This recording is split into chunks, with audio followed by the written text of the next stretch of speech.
Everyone, raise your hands if you recognize at least one person in this image.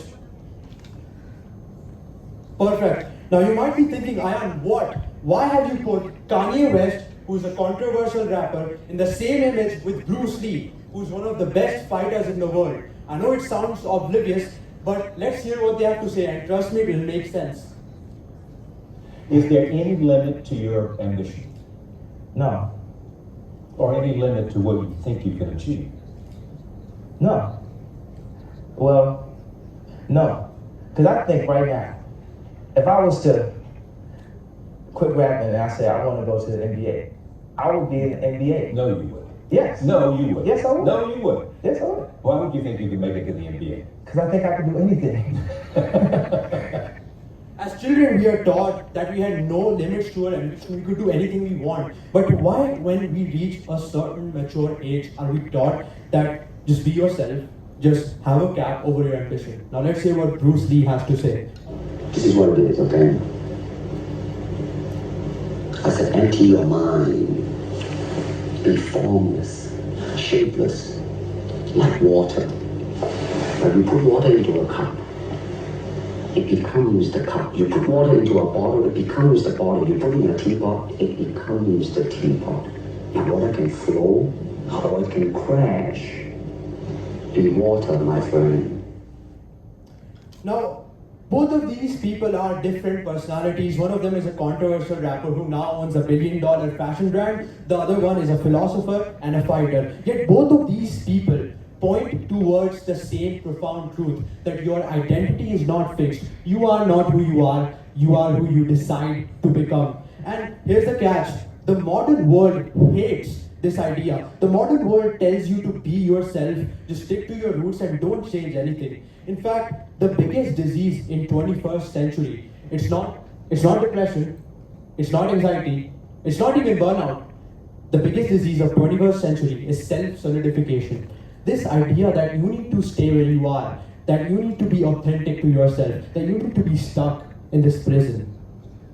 Think of Proteus here. You need to be like Proteus. He's a Greek god who had the ability to shapeshift, to change into whatever he wanted. That's what your identity should be, malleable and molded like clay. And then I'd also like to say that we say to ourselves certain stuff like, hey, I've always been this way since I was a child.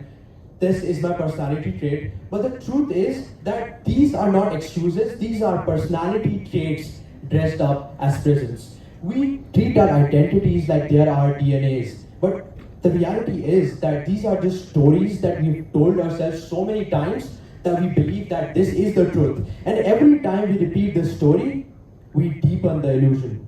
I would like to quote Henry Thoreau, who said that the mass of men lead lives of quiet desperation. And this is completely true. Now, once you know that you want to change your identity, that an identity shift is necessary, we need to think, what is identity? What is this sense of self that causes all the suffering in the world, that keeps us where we are, that decides what we do, what our future dictates? What is this identity? Now, you might point to yourself and say that, well, this is me, I have a name, I have an Aadhaar card, I have a passport, so this is me, I have a body.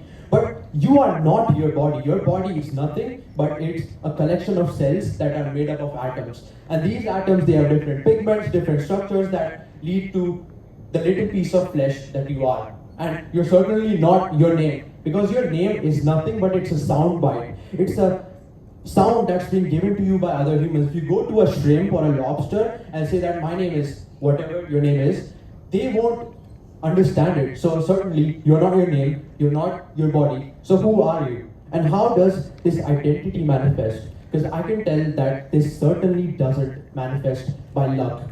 The people that I showed you, Kanye West and Bruce Lee, they certainly didn't. Now, I want you to think of your goal. You might have a goal. Everyone, raise your hands if you have a goal. Perfect. Now, I want you to think of a percentage. What chance do you have of achieving that goal? Maybe it's 50%, maybe it's 30%, maybe it's 70%, but I hate to break it to you, it's 0%. With your current identity, with your current negative beliefs, you have zero chance of achieving the goal that you have. But the keyword here is current. you need to realize that your goal, it's not an abstract version of the future, it's just a snapshot of your future self. You need to realize that you don't achieve goals, you achieve characters, and by achieving characters, the goal will manifest on its own. So here are you with all your abilities down there, and here's your goal. Maybe you want a nice Lamborghini Urus, maybe you want a nice house like that, maybe you want to become a football player, or maybe you want to get into Harvard. You need to realize that you need to think of those goals and ask yourself, what kind of person would I need to become to achieve those goals? And you need to bridge your gap by stairs. Now, I want you to ask yourself that the truth is that the goal here, it's not personal development, it's personal obliteration. It's completely killing the version of yourself that holds you back. The goal here, it's not self-growth, it's ego death. It's not looking yourself in the mirror and saying that, hey, I want to improve myself, I want to become a completely different person. The goal here is that you need to look yourself in the mirror and say that I want to become completely different.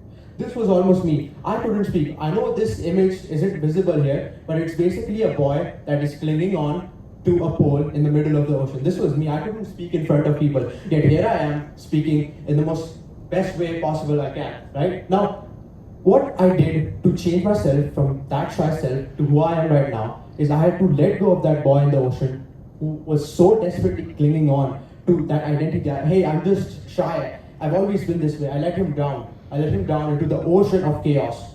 That chaos is self-transcendence. So you don't need to build yourself. You need to chip away again and again to become a completely different version. This is a rock, as you can see. What a rock is this represents your potential. It represents your future life, your future car, your future children, whatever you want. And your job as a person who's trying to become successful in life is to wake up every single day with your chisel and your hammer and beat this rock until it becomes the shape that you want it to be. Now, most people, they don't know what they want this rock to look like. They have no idea. That's why they keep chiseling away at this rock, and before they know it, they've chiseled away to a sculpture that they didn't even want. So the goal here, like I said before, it's not to find yourself, it's to build yourself. You need to kill the version of you that's holding you back. You need to kill the version of you that's stopping you at the same place. And you need to emerge out of the ashes and become a completely different person. And most people, they wouldn't do that. Most people are stuck in their same identities, like the overgrown clothes that they wear. So people will say that you've changed. But to become a person that is authentic, to become a person that has not inherited, that has not, that deserves what he wants, that deserves your goal, you need to change your identity. People will say you've changed, but you were supposed to, because your future self is waiting for you to change and pick up your damn suffering, bear it, and become a different person. Thank you.